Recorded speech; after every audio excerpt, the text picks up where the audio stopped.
Okay, so what we're going to talk about today is kind of a companion piece to the sphere project that I did the other day with you guys. Basically, what we want to do is we want to learn an interesting kind of, I like it, a way to blend a pencil drawing. It actually makes it a mixed media because one of the things you're going to do is you blend it with a colored pencil. However, I find it's a really nice way to get a smooth texture on your drawing. So I'm going to start by drawing a sphere. Actually, I want to draw a couple spheres here. So I'm going to draw one here. I'm going to draw one over here. I'm going to overlap one here.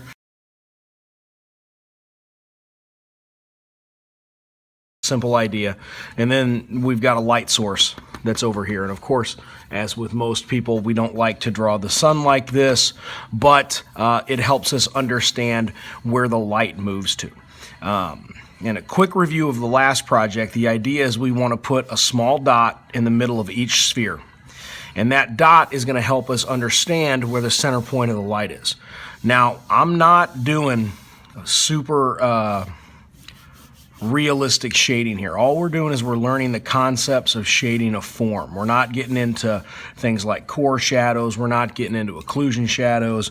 We're not getting into bounce light. We're not getting into any of that stuff. All we're doing is talking about basic form shading. So what I'm trying to do is I'm trying to get the kids to make basic spheres and things of that nature. So these overlap spheres are always a little suggestive whenever you do. So that's what I'm going to do. So what it helps me do is it helps me find the center of my sphere. Now, the idea here is that I want to take and turn my paper to where that line is horizontal. And then what I'm going to do is I'm going to make an area very lightly that's perpendicular. So I'm creating like a kind of a pie shape or like a scope. Kind of helps me find that center, and I want to turn it, and now I'm going to do this one. And we're looking to be centered, and then we're looking to this one here, and we're going to be here. That's going to give us these little crosshairs. Now here's the trick. This is why I do the crosshairs on this project. Is when I do my shading, and if you guys have seen a couple of my other videos, you know that I talk about this thing called equator shading. And equator shading is basically a light-dark style of shading. Very simple, very basic style where essentially I am setting up where the light side of an object is as opposed to the dark side.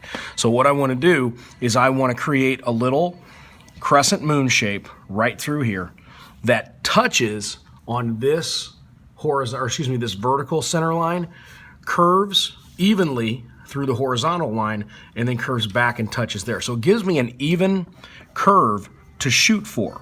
Now what this is going to do is this is going to make my equator shading, or my darker area, even and perpendicular to where the light source is. Okay? If you'll notice, this one is slightly different than this one, slightly different than this one, but this one and this one are quite a bit different because they're opposite.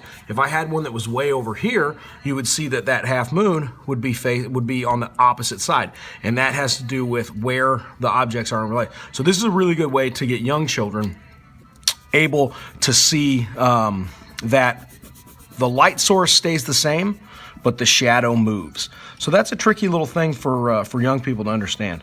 So anyway, that's how I do that with the kids. It really does help them understand. Okay, so we're about 4 minutes into the video. What I'm going to do here really quickly is I am going to fill this in with a basic shading. I'm going to slow the video back down, and I'm going to talk to you about blending that shading out from dark to light to get a nice blend. And then we're going to go ahead and we're going to take our colored pencil and we're going to work a little magic on this. So see you in a second. We're going to fast forward here.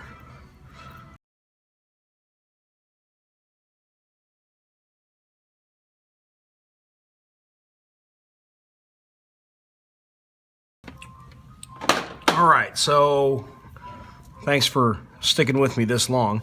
Hopefully the fast forward helps on the time. So you'll notice what I've done here is I've blended from dark to light. This could use a little bit more work right in here. All right, that's pretty good. And I did that without making my middle value darker. Okay, that's the trick, because a lot of times kids will be able to blend out, but all of a sudden that middle values end up going way up here and these end up being super dark. So right now, the whole sphere looks darker, obviously because I've darkened this whole spot in, but that's just going to happen as you make these values darker. Now we're going to do like a Leonardo da Vinci kind of sfumato thing. If you don't know what sfumato is, it's kind of cool. It's Leonardo had this really awesome way of making lighter areas blend. You can look into it, art history people. It's pretty cool. But what I'm going to do is I'm going to blend from this all the way to white over here. So again, we're going to fast forward while I do that.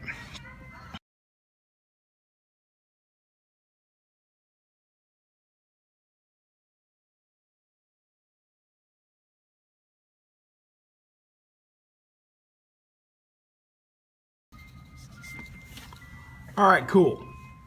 So that's all finished. That's all taken care of. The actual shading process is a long process. Now imagine when I do this with my 8th grade students, they have to do 12 of these. We just did 3.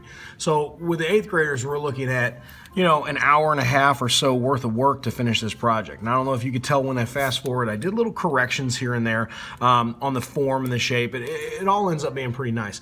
But now the key to doing this part really neat is using a black, well, if you want to use black, a white colored pencil and a blender. So I'm going to go ahead and pause the video, and then we're going to come back and we're going to talk about that. Okay, so here we go. Now we're going to the blending part. What I've got right here, I really like to use these on graphite, just because I think they do a really good job. What I've got here is I've got PC 1077 from Prisma. It's a colorless blender, and I've got PC 938, which is the white. If you're not using Prisma colors to use your to do colored pencil work, I'm not getting like endorsed by them at all, but I'm telling you, these are fantastic pencils to use. So there's 2 ways of doing it. I'm going to do one on this and one on this, and you guys can judge whichever difference you like. So we'll leave this one the way that it is. We're going to blend this one, and we're going to blend this one, and we're going to blend them different ways, so you can kind of get an idea of the difference in the look. So the first way that I'm going to do it is I'm going to start in the black, and I'm going to drag this out using my colorless blender. Okay, so the idea, and you're going to see it immediately happen. The idea here is that you can already see what just happened there. So the idea is I'm going to use this harder lead, and I wouldn't use the term hard to ever describe colored pencil lead, but it's going to be a little harder than graphite, and it's going to push this graphite around and really blend it into the paper. Now, we're using pretty cheap paper. So what's going on here is I'm mixing this and I'm blending this from dark to light. The only problem I've ever found with going this way is that it has a tendency to drag unevenly. Okay, so you might get some places like this where you've got these different little almost like splotchy effects happening, and you can go over it more if you want to, but I found it doesn't help that much. Okay, so that has made this sphere a great deal darker. I don't like to leave it that way unless you're making a picture where it needs to be really dark. Like I made some Batman pictures this way, and this looks excellent as kind of a nighttime look. But now for this ambient light kind of picture that we're making, now I'm going to go in with my white. And I'm going to take this white, and what you're going to see happen, my students think it makes it look blue. I think that's kind of funny because what they're actually seeing there, when you do it with a blender, you get kind of this warm gray, this kind of this French gray.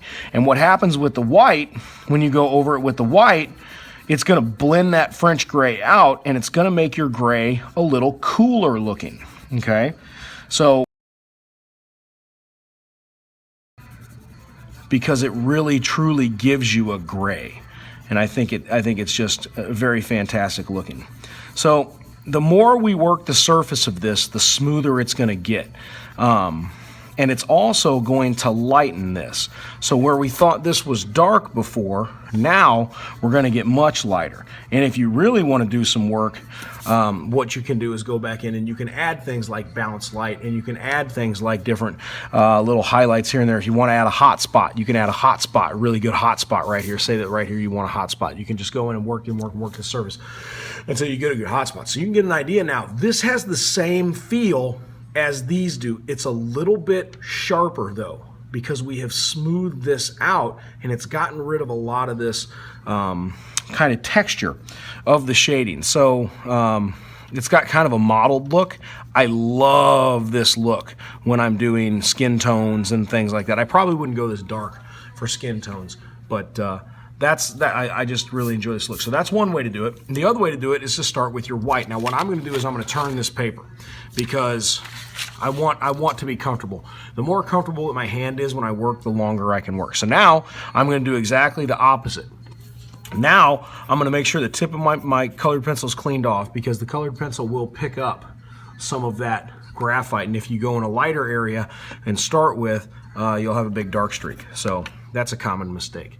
Now I'm just going to take this colored pencil, I'm going to go in white, and I'm going to push from white to black. Notice over here I pulled from black to white and it gave it a very dark look. Now I'm going to push from white to black and you'll see what happens there.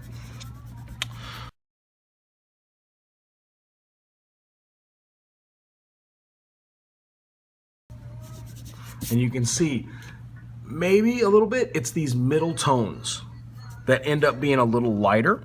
So I love this look when I'm doing skin tones, when I'm doing black and white drawings. And then I can take my blender, and if I want to blend that very back dark edge, I can take that dark edge and I can blend it out. And that's going to give me a very smooth dark tone that turns into this white. This is a lot of fun. You guys can experiment with this and it's a great deal, but you can definitely tell it's a similar look. The middle tones are lighter in this one, the middle tones are darker in this one, but what looked so nice a few minutes ago, you can see the comparison back and forth. So to me, blending with a white and blending with a blender, there's no comparison. I'm gonna pause this video. I'm going to come back and I'm going to show you one of the ways that I do this in like a coloring style picture. All right guys, we're back. What I'm going to do is I'm going to pull the camera out of its holder and I want to show you guys this picture. So what we've got here is we've got, let me make sure the camera turns here. Well, it's not going to turn for you. So you can kind of see it sideways. We've got a picture. This is the Joe Moderna picture with the Ninja Turtles. And I love this picture. I found this online. And it's a really fun picture to work on. Of course, this is just for practice. We're not selling any kind of pictures like this. I'm not claiming any kind of responsibility for this picture. This is all just for practice. But you can see the techniques that I've used here. You want to kind of see the difference in the two techniques. What we've got here is where I do the background. We've got that black first turning into white, so white second, and then what we have on the turtles is the white first and then the blender second. So blender first, white second, white first, blender second. You can really see a difference. What we're going to do is now I'm going to use that concept here and we're going to do, let's see, what part do we want to do? I'd like to eventually finish this picture. It does take time to finish these though. So what I'm probably going to do is we can do Donatello's face. Now this will be one of those things that I'll have to fast forward and I'm not going to do a whole lot of explanation, but I'm going to finish it with my pencil first, fast forward and finish it through my pencil first, and then we're going to go through and blend it a little bit. Okay, so here we go, fast forward.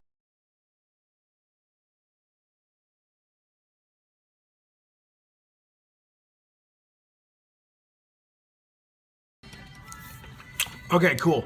So you'll notice when you do this, kind of the look that you get with a pencil. It looks good.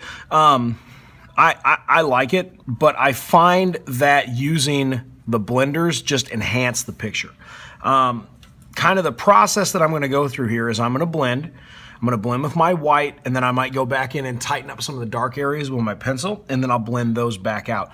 I'm not going to do the teeth right now because that's going to be several more gradients, and I don't want to slow the video down. So what I'm going to do is I'm just do the skin part. I'm not going to do is up here I just want to take care of this lower area and just show you how I apply this.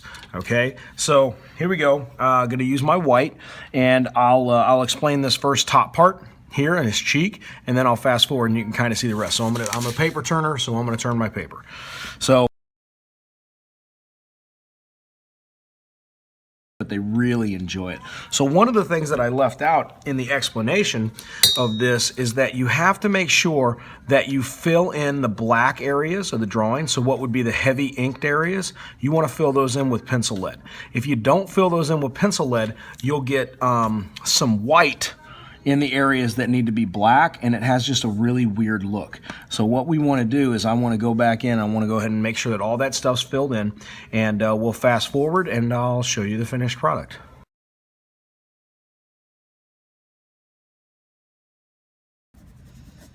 All right, cool. So we have finished Donatello's face with the blender, or with the white, excuse me. All right, so my video cut off there in the end. I'm going to put it back here real quick. My video cut off, phone ran out of storage space, but it got pretty much everything in there. What I did is I went through and I tightened this up with a little bit of black, and I just showed in the video how I did that. You can kind of see the reflection on there of the graphite. So I put that in the end. I'll kind of angle it so you don't see that. And what we've done is we just tightened up that black, and you can see I brought all the detailing from the ink into it, and I still have that nice blend. One of the areas that I wanted to point out to you before I go is in the chain area. You can kind of see the chain area. It's got a little bit of a blend on it, or it's got a little bit of a flash on it, so I'm not gonna. But what I've done here is I've used a combination of shading on the chain, of course, but then in the end, I gave it a moving effect, a movement effect, by taking a blender and pulling the blender across the picture like this. And what that does is it gives a really cool blended, almost like motion blur, something you get on like Photoshop, a motion blur, to the picture. And it makes it a lot of fun to play around with. So just like any other art form, once you kind of get to where you're comfortable with using this technique, you can really do some fun stuff. It's fun to experiment with if you're somebody who's looking for different ways to do things. I was never shown this by anybody. By no means do I think I made it up, but I was never shown this to anybody, so I kind of developed this style of blending on my own. I developed it my first couple years as a teacher, and I found that it really helped my students create a softer tone to their black and white images. So I just kind of developed it, and now I teach it to my kids, and it's a lot of fun. So anyway, thanks for watching. If you like the, please like and add a comment if you like. If you got a question for me about it, post it down in the comments. I'll try to get back to you as fast as I can. I try to check this just about every day that I have school. Thanks for watching again. See you later.